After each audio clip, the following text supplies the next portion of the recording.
নমস্কার বন্ধুরা, আমি আজ বানাবো দই কাতলা। তার জন্য আমি মাছটাকে ধুয়ে লবণ হলুদ লাগিয়ে রেখেছি। 6 পিস কাতলা মাছ আছে, এটাকে লবণ হলুদ লাগিয়ে রেখে দিয়েছি রেস্টে। 15 মিনিটের জন্য রেখে দিয়েছি। তার জন্য লাগবে আমার দুটো পেঁয়াজ নিয়েছি, একটা ডুমো ডুমো করে কেটে নিয়েছি, আর কয়েক টুকরো আদা আছে, আর আছে কাঁচা লঙ্কা, কাঁচা পাকা লঙ্কা একসাথে মিশিয়ে দিয়েছি। কয়েক টুকরো আছে রসুন, আর একটা পেঁয়াজ কেটে নিয়েছি, ছোট ছোট করে কেটে নিয়েছি, আর একটা ডুমো ডুমো করে কেটে নিয়েছি। দুটো পেঁয়াজ লাগবে তার জন্য। এবার আমি একটা মিক্সিং জার নিয়ে নিচ্ছি, ওই জন্য একটা পেস্ট বানিয়ে নেবো। একই সঙ্গে আমি দিয়ে দেবো ঘরে বানানো আমার ধনে পাউডার ছিল, 1/2 চামচ ধনে পাউডার দিয়ে দিচ্ছি, একই সঙ্গে পিষে নিচ্ছি। দিয়ে দেবো 1/2 চামচ জিরে পাউডার, ধনে পাউডার 1/2 চামচ, জিরে পাউডার 1/2 চামচ। এবার আমি পেস্ট বানিয়ে নেবো। দই নিয়ে নিয়েছি, ঘরে বানানো দই, 50 গ্রাম মতো হবে এখানে দই। এটা চামচ ভরে দেখতে গেলে পরে 4 চামচ মতো হবে দই। আর 6টা 7টা কাজু নিয়েছি, ওটাকে আমি পেস্ট বানিয়ে নিয়েছি। আর মিক্সিতে যেটা পেস্ট নিয়ে নিয়েছিলাম, পেঁয়াজ রসুন আদা কাঁচা লঙ্কা ধনে জিরে একসাথে দিয়ে পেস্ট বানিয়ে নিয়েছি। তো দেখুন বন্ধুরা, আমি কেমন ভাবে দই কাতলাটা বানাই। কড়াটা গরম হয়ে গেছে, এবার আমি দিয়ে দিচ্ছি সর্ষের তেল। মাছটা ভেজে নেবো। ধোয়া উঠে গেছে, এবার আমি মাছটা দিয়ে দিচ্ছি।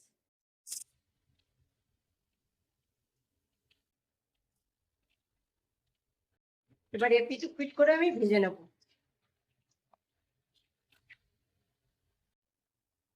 হালকা হালকা করে আমি ভেজে নেব, বেশি লাল লাল করে ভাজবো না। মাছটা ভাজা হয়ে গেছে, এবার আমি তুলে নিচ্ছি।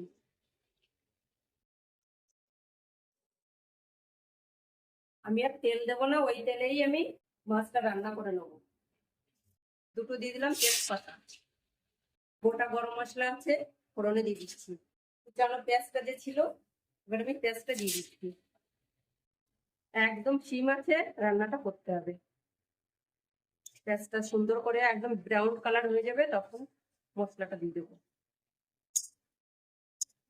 বাদামি কালার হয়ে এসছে পেঁয়াজটা, এবার আমি মশলাটা দিয়ে দেবো। এবার আমি মশলাটা দিয়ে দিচ্ছি। মশলাটা আমার কষে এসছে, এবার বাকি কাজু কাজু বাটাটা দিয়ে দেবো। কাজু বাটাটা দিয়ে দিচ্ছি। এবার দিয়ে দেবো টক দইটা, দেবো না 1 চামচ মতো, দেবো না, ওতেই হয়ে যাবে। এবার আমি দিয়ে দেবো স্বাদ মতো লবণ, 1/2 চামচ মতো লবণ দিয়ে দিচ্ছি। দিয়ে দেবো অল্প করে হলুদ, কালারটা দেখতে ভালো হবে, ওর জন্য আমি দিয়ে দিলাম একটু কাশ্মীরি লঙ্কার গুঁড়ো। এবার আঁচটাকে একটু মিডিয়াম করে দিতে হবে এই সময়। স্বাদটা ব্যালেন্স রাখার জন্য অল্প করে একটু চিনি দিয়ে দিচ্ছি, একদম অল্প দিতে হবে। কাজু বাটা ছিল যেটাই, সেটা অল্প করে জল দিয়ে দিচ্ছি বাটিটা ধুয়ে। মিডিয়াম টু স্লো আছে দিয়ে মশলাটা কষাতে হবে। মশলা কষাতে কষাতে দেখবেন একদম মশলার গা দিয়ে তেল ছেড়ে দিয়েছে, তখন বুঝবেন যে মশলাটা আমার কষানো হয়ে গেছে। দেখো বন্ধুরা, মশলার গা দিয়ে তেল ছেড়ে দিয়েছে, তার মানে বুঝতে হবে আমার মশলাটা কষানো হয়ে গেছে। এবার আমি দিয়ে দেবো ফুটান্ত গরম জল। সবসময় তরকারিতে গরম জল দেওয়ার চেষ্টা করাই ভালো, তরকারির টেস্টটা খুবই ভালো আসে। আমার চ্যানেলটির পাশে থাকবেন, লাইক কমেন্ট শেয়ার করে দেবেন। এবার আমি মাছটা দিয়ে দেবো। ঝোলটা ফুটে এসছে, এবার আমি শিম মাছ করে দেবো, মিডিয়াম টু স্লো করে দিয়ে 5 মিনিটের জন্য ঢেকে দেবো। 5 মিনিটের জন্য ঢেকে দিচ্ছি রান্না করার জন্য। মাছটা নরম হয়ে যাবে, ঝোল টোল ঢুকবে, তেল মশলা, ওর জন্য আমি ঢেকে দিলাম 5 মিনিটের জন্য, একদম সিম আছে। এবার আমি ঢাকনাটা খুলে নিচ্ছি। দেখেন বন্ধুরা, সাইডে কত সুন্দর তেল ছেড়ে দিয়েছে। একদম অল্প তেলেই রান্না করেছি, কিন্তু তাও তেলটা দেখা দিচ্ছে।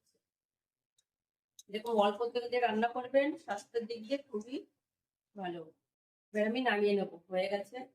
উপর দিয়ে একটু গরম মশলা ছড়িয়ে দেবো, অল্প করে দেবো। অল্প তেল দিয়ে রান্না করবে, একদম শরীরের দিক দিয়ে খুবই ভালো। নামিয়ে নিচ্ছি, হয়ে গেছে, গ্যাসটা বন্ধ করে দিচ্ছি। এবার আমি একটা বলে নামিয়ে নিচ্ছি। ফাইনালি হয়ে গেছে আমার দই কাতলা। বন্ধুরা এইভাবে বাড়িতে বানিয়ে খাবেন, দুর্দান্ত হয় খেতে। আমার চ্যানেলটির সাথে থাকবেন, সাবস্ক্রাইব করে পাশে থাকবেন, লাইক কমেন্ট শেয়ার করে দেবেন বন্ধুদের সাথে। পরের ভিডিওটিতে দেখা হবে। টাটা।